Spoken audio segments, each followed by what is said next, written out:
안녕하세요. 이것이 신앙 고백이다. 시리즈 7권 중 세 번째 책 하이델베르크 교리문답서 제1주일에 제1문의 네 번째 시간입니다. 여러분, 이 책인데요.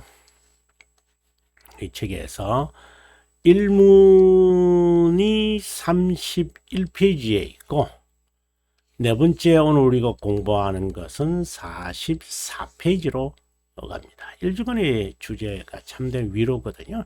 자, 그러면 31문으로 가도록 하죠. 예, 31페이지로 왔습니다. 자, 위로라는 주제였잖아요. 자, 봅니다. 삶과 죽음에서 당신에게 유일한 위로는 무엇인가 라는 겁니다. 삶과 죽음에서 내가 몸과 영으로 가진 나 자신에게 속한 것이 아니라 내가 나에게 속한 것이 아니다. 나의 신실하신 구세주 예수 그리스도에게 속했다는 것이다. 그 다음에 우리가 오늘 아마 우리가 보겠습니다만은 두 번째 동그라미 두 번째 이야기인데, 그분은 자신의 귀중한 보혈로 나의 모든 죄를 위한 완전한 만족이었고 마귀의 모든 그리고 익히 되겠죠. 자, 그러면 여러분 함께 저와 함께 44페이지로 가서 오늘 동그라미 2에 관한 해석을 어떻게 하는지 볼까요? 예, 44페이지입니다. 자, 하나님의 아들이 자신의 보혈로 죄에 대한 만족이 되므로 우리의 구세주와 구속자로 불린다. Savior,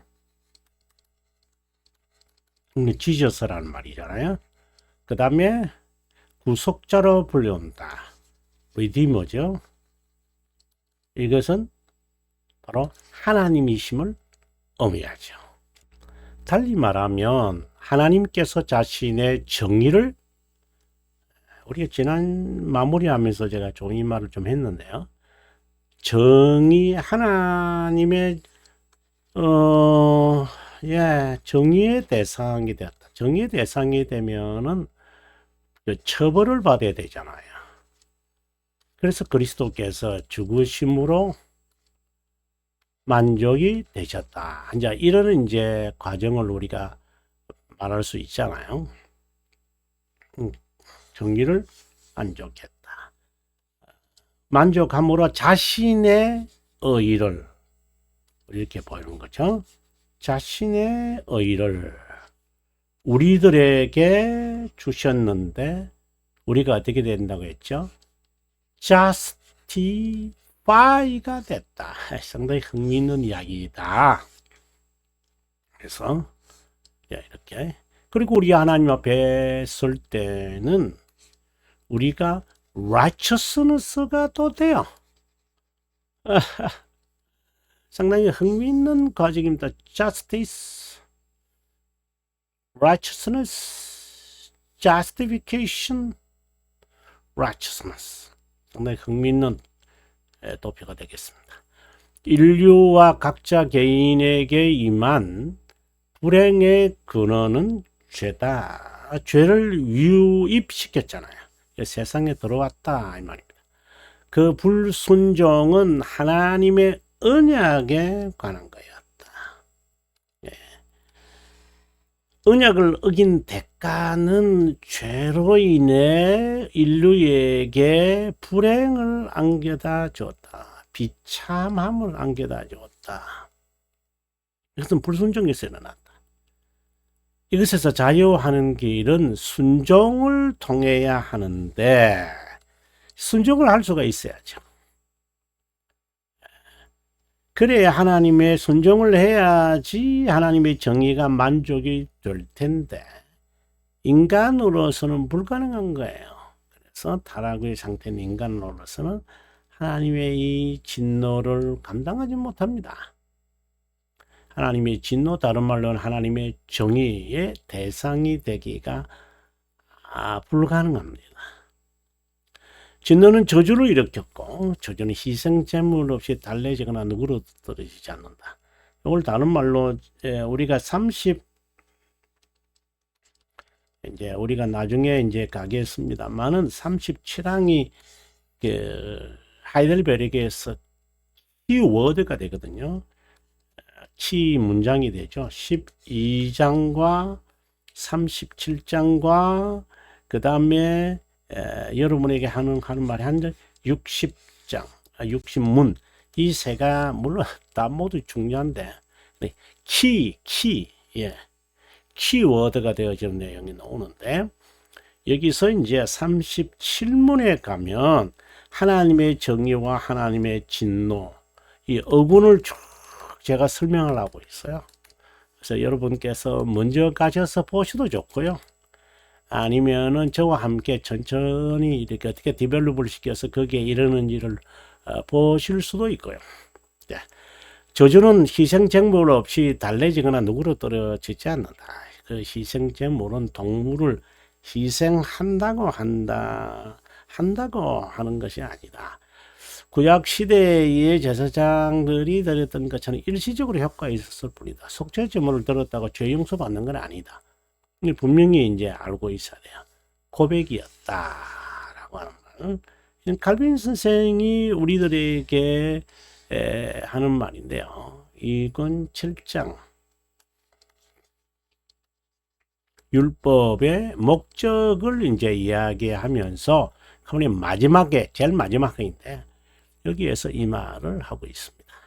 하나님의 진노나 정의를 진노는 누그러뜨리고 정의는 만족이다. 이렇게 되겠죠. 태어난 유일한 아들이신 예수 그리스도 뿐, 즉 우리를 위한 중보자이다. 메시아, 즉 그리스도의 사역은 삼중직이고 메시아가 수행하는 직무이기에 우리는 그분을 그리스도 또는 기름 부음 받은 자, 기름 부음 받은 자. 이제 그리스도라는 말 자체가 기름 부음을 받은 자 이 말이잖아요. anointed.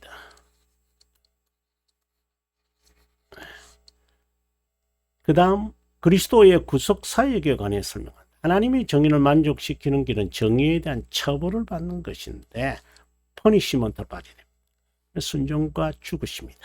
두 본성을 지닌 하나님은 중보자는 하나님이시면서 인간을 대신해 하나님의 진노에 대해 저주를 받아야 한다.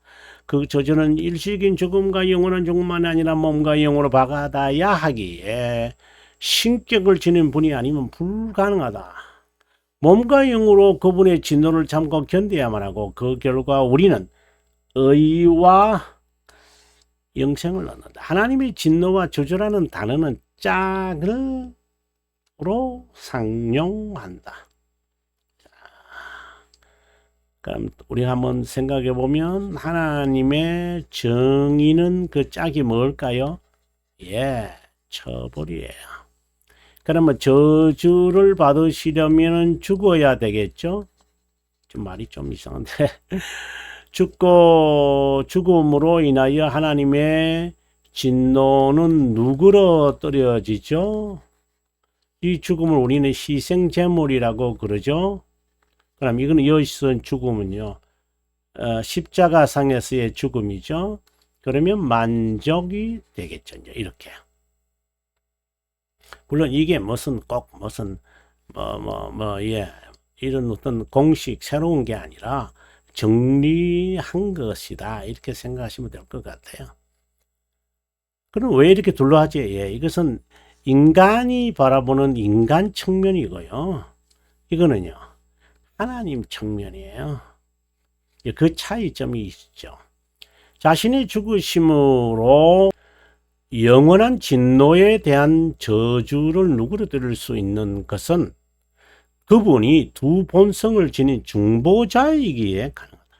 인간으로서만 그분의 진노를 견디지 못하고 신성을 통해서만 견딜 수 있다. 그렇다고 신성이 그 고통을 덜게 했다거나 인간으로서만은 그 진노를 악화시킬 뿐이고 완전하지 못하고 시간에 제한된 자가 영원한 것까지 담당할 수 없다는 뜻이다. 그분의 속죄제물을 다른 말로는 희생제물, 또 다른 말로는 뭐라고 할까요? 기억이 나세요? 기억이 나는 게 아니라 여러분 아시겠어요? 예, 화목제 다 같은 말입니다. 속죄제물은 단번이다. 단번일 수밖에 없는 게 그분의 구속 사역은 infinite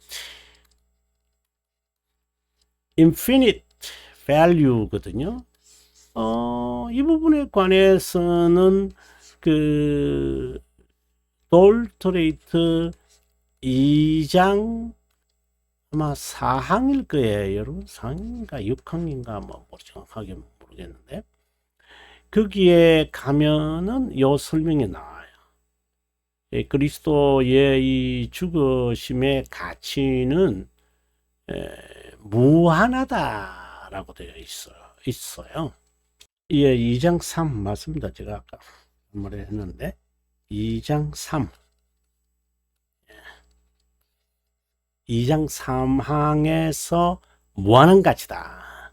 근데 그 무한한 가치의 근거가 어디 있느냐? 그게 이제 2장 4항에 가서 이제 설명을 하죠. 자, 아무튼 단번이라는 이 의미는 영원한 효력을 지니고 있다. 그래서 무한한 가치라는 말을 제가 여러분에게 이제 떠올렸던 것이죠. 자, 그리스도의 귀중한 보혈로 이렇게 말하잖아요. 보혈, blood. 이런 말을 우리가 주로 쓰는데 두 가지를 떠올리면 좋겠다. 첫째, 죄들의 용서의 근거가 그분의 엄청난 고통이 있기에 죄적이기에 널리 힘써야 한다는 말이다. 그래서 우리가 해야 될 일이죠. 그죠? 참된 회개, 견인의 과정에서 감당해야 된 그것을 떠올리기 위해서 보혈이라는 단어를 쓴다. 그 다음에 구원이 우리의 행위와 의와 무관하다는 것을 말하는 의미다. 자, 여기서 고통과 우리와는 무관하다라는 것을 떠올리기 위해서 보혈이라는 단어를 우리가 씁니다. 보혈은 새 언약의 보증이다. 우리를 정결케 하고 죄들의 사명과 의의 옷을 입게 하고 우리의 구세주며 구속자라는 칭호를 떠올리기에 죄들의 용서를 받았다는 담보와 표징이다. 사인이다. 우리는 보혈이 죄들을 용서하고 중생시키고 믿음으로 하나님과 화해시키고 그분의 자비함을 구하게 하여 두렵고 떨며 구원을 이룬다고 고백한다. 이 보혈이라는 말 자체를 여러분 이제 알고 이러한 말을 해야 돼. 뭐 그렇죠. 뭐 그 이상 우리가 뭐 이렇게 가시적으로 이렇게 뭐 코팅을 뭐 했다거나 뭐 이런 식으로 뭐 그리스도의 보혈이 우리의 죄를 이렇게 덮었습니다. 코팅했습니다. 하나님은 우리를 죄인으로 보지 않아요. 이렇게 우리가 말을 할 수는 있지만 실제로 그것은 표징에 불과하고 표징된 것은 그런 의미가 아니잖아요.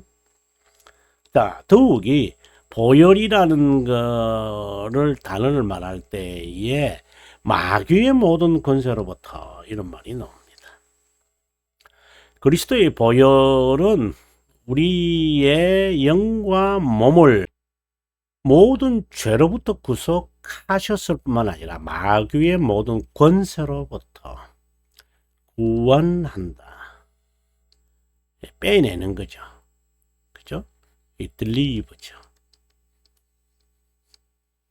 그리스도의 부활은 죽음과 그 죽음의 권세를 가진 마귀를 정복했다. 이것이 중요한 이유는 최초의 인간이 마귀의 말을 청종함으로 타락했고 하나님의 분노를 일으켰기에 그분의 자녀 언약 백성에게 그런 교활한 강교를 부리지 못하게 마귀의 선동과 미묘한 유혹이 있기에 이 말 자체도 아주 좀 소름이 끼치는 말입니다. 하나님의 자녀는 그분의 허락 없이는 마귀만 아니라 어떤 적의 위협도 받지 않는다. 이것은 하나님의 섭리와 관련을 맺는다. 선택된 자가 마귀의 하수인이 아니기에 그의 놀이개도 아니다.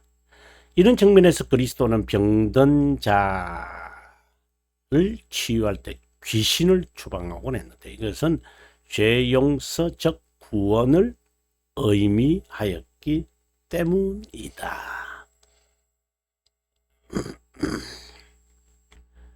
이 고백은 견인에 관한 첫 번째 항목으로 하나님께서 자신의 자녀를 끝까지 영원히 보호하고 지킨다는 것이다.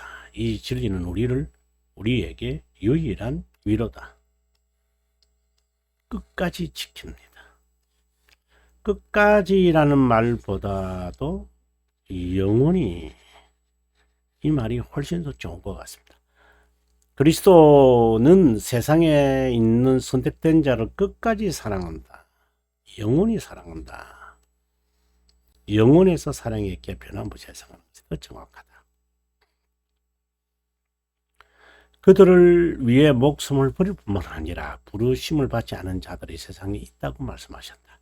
이 우리에 속하지 아니하는 자들이 있다라고 했잖아요.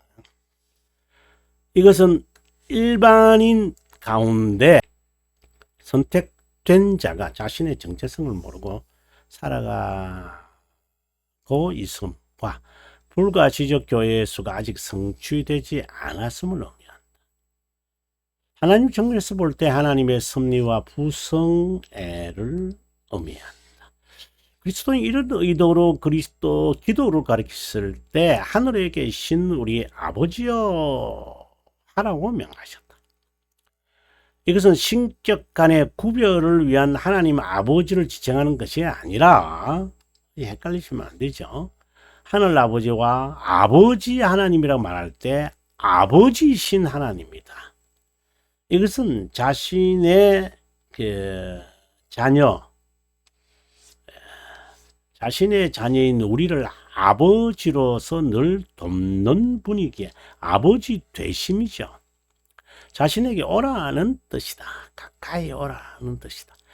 그리스도 안에서 우리 아버지가 된다는 뜻이다. 참고로 칼빈 선생의 기독교 강요 1권에서 설명하는 것도 하나님 아버지, 즉 성부에 대해서 말하는 것이야. 아버지이신 하나님. 사도신경의 서두에 하나님 아버지를 믿는다고 고백할지도 아버지이신 하나님을 의미하는 것이다.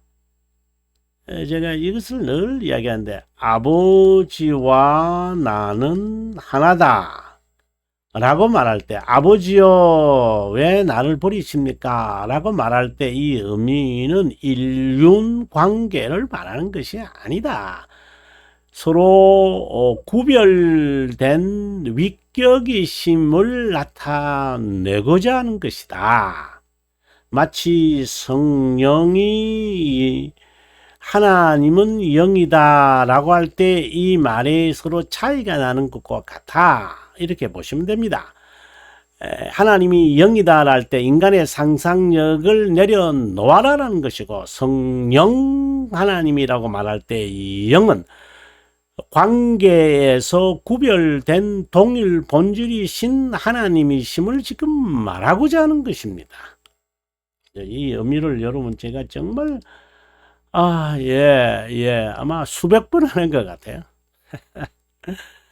우리가 하나님을 하늘 아버지라고 고백할 때 의미는 신격 간의 관계가 아니라 보호자이신 아버지이신 하나님을 말한다. 근데 굳이 아버지라고 말하는 이유는 뭔가? 아버지가 자녀를 얼마나 사랑하고 책임지는지를 알리기 위함이다. 여러분, 그 펭귄에 관한 이야기를 아시잖아요. 이제 암놈이 이제 알을 넣고 순놈에게 줍니다. 그럼 순놈이 64일 내지 65일을 이제 품습니다. 그럼 암놈은 어디 가요? 음식 먹으러 가요. 이들은 한 번 먹고 마치 이제 겨울을 나는 것처럼 이제 한 번 먹으면 이제 2개월 이상을 가거든요. 이제 그걸 하기 위해서 그들은 넘어서 언덕이 높은 곳이잖아요. 자리도 짧은 것들이 이제 올라가요. 올라갔다가 이제 내려가서 이제 찬물에 들어가서 이제 그러다가 죽을 수도 있고요. 어쨌든 예, 살아서 돌아옵니다. 그러면은 이제 그동안에 64일 동안에 이제 새끼가 부화해요. 그러면 그 부화한 새끼를 암놈에게 줘요. 그러면 순놈이 이제 다시 이제 먹으러 가요. 그리고 한 달 정도 있다가 돌아와요. 싸돌아 다니는 게 아니라 먹이를 먹는 거예요. 그래서 이 둘이 이 새끼 한 마리를 이제 성인이 될 때까지, 성인이라기보다 이제 성숙하게 될 때까지 계속 보호해요. 왜? 다른 펭귄들이 그것을 쪼아서 죽이려고 하니까. 그 이상하죠. 저도 잘 이해가 안 되는 부분들이지만, 네. 아버지신 하나님, 보호합니다. 연어는 어때요? 연어는 암놈이 뿌려놓은 그 알을 끝까지 지키잖아요. 부화할 때까지 지켜야 순놈이요. 그리고 난 다음에 자기 그놈들이 이제 새끼들이 꼬리 내고 이렇게 뒷다리가 나오고 앞다리가 나오는 것처럼 이제 부화가 되면은 그 다음에 이 단백질을 먹어야 되잖아요. 이 에너지를 충전해야 되잖아요. 그때 자기를 먹이도록 해요.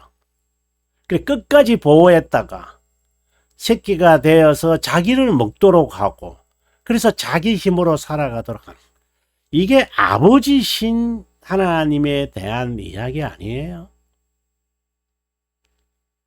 이 세상의 개념으로 아버지를 이해하면 안 된다. 하나님의 권능, 위험 낮아지심을 정확히 알고 인정하라는 것이다. 이 증거는 그분이 권능으로 만사를 통치하고 지배하고 그분 허락 없이 어떤 일도 일어나지 않고 결정 없이 어떤 악한 일도 발생하지 않는다는 뜻을 담고 있다. 그래서 그분을 신뢰하고 그분의 말씀을 더 중요시하고 그분을 더 두려워할 줄 알고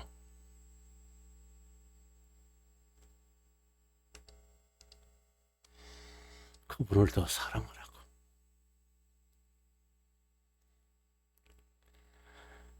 자, 하늘에 계신이라는 뜻이 무엇인지 우리가 다음 시간에 5번째 시간인데 다음 시간에 48페이지네요. 공부하도록 하겠습니다. 아버지신 하나님 되겠으면 좋겠습니다. 예, 남은 시간 행복하십시오.